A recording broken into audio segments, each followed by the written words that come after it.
Ukraine युद्ध अब एक ऐसे मोड़ पर आ गया है जहां एक हथियार का फैसला पूरी जियोपॉलिटिक्स की दिशा बदल सकता है। हम बात कर रहे हैं अमेरिकी राष्ट्रपति डोनाल्ड ट्रंप और यूक्रेन के राष्ट्रपति व्लोदिमीर जेलेंस्की के बीच हुई बंद कमरे की उस मीटिंग की, जहां जेलेंस्की ने रूस के खिलाफ टॉमहॉक क्रूज मिसाइल देने की मांग रखी है। ब्रिटिश अखबार द टेलीग्राफ की रिपोर्ट के मुताबिक जेलेंस्की ने ट्रंप से जिस हथियार की मांग की है वो साधारण नहीं है। टॉमहॉक क्रूज मिसाइल की मारक क्षमता लगभग 1600 किलोमीटर है। अगर ये मिसाइलें यूक्रेन के हाथ लगती हैं, तो युद्ध का भूगोल बदल जाएगा। पहली बार यूक्रेन को रूस की राजधानी मॉस्को और क्रेमलिन तक सीधे निशाना साधने की ताकत मिल जाएगी। सबसे अहम बात है कि ट्रंप ने इस मांग को गंभीरता से सुना।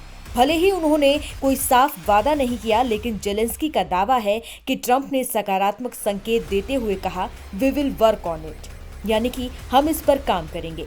ये एक ऐसा इशारा है जो बाइडेन प्रशासन की पुरानी नीति से बिल्कुल उलट है। टॉमहॉक मिसाइल को आधुनिक युद्ध के सबसे घातक हथियारों में गिना जाता है। ये करीब 450 किलोमीटर का वॉरहेड लेकर चलती है और किसी भी मौसम या भौगोलिक स्थिति में हमला करने में सक्षम है। अब तक पश्चिमी देशों ने यूक्रेन को टैंक और F-16 जैसे कई हाईटेक हथियार दिए हैं, लेकिन टॉमहॉक उन सबसे कई गुना ज्यादा ताकतवर है। इसका सीधा असर युद्ध के संतुलन पर पड़ेगा। अभी तक रूस लंबी दूरी की मिसाइलों से यूक्रेन के एनर्जी इंफ्रास्ट्रक्चर और शहरों पर हमले कर रहा था। टॉमहॉक मिलने पर यूक्रेन भी उसी स्तर की जवाबी कार्रवाई कर पाएगा, जिससे रूस पर भारी दबाव बनेगा।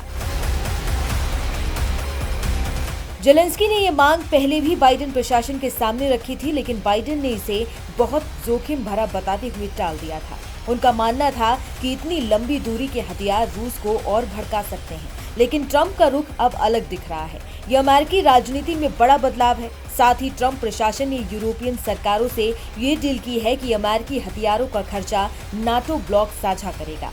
यानी अब ये केवल वॉशिंगटन का नहीं, बल्कि पूरे पश्चिमी गठबंधन का सामूहिक फैसला होगा।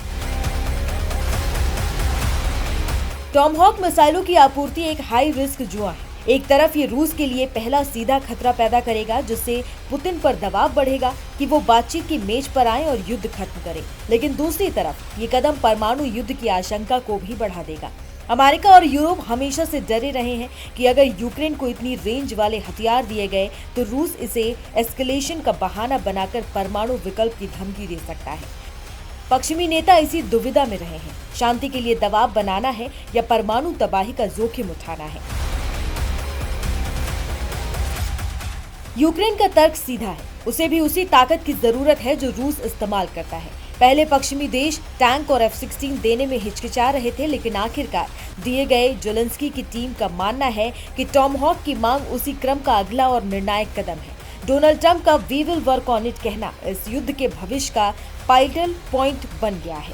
क्या ये मिसाइलें यूक्रेन को जीत दिलाएंगी या फिर दुनिया को सबसे बड़े टकराव के कगार पर ले आएंगी? इसका फैसला जल्द ही होगा।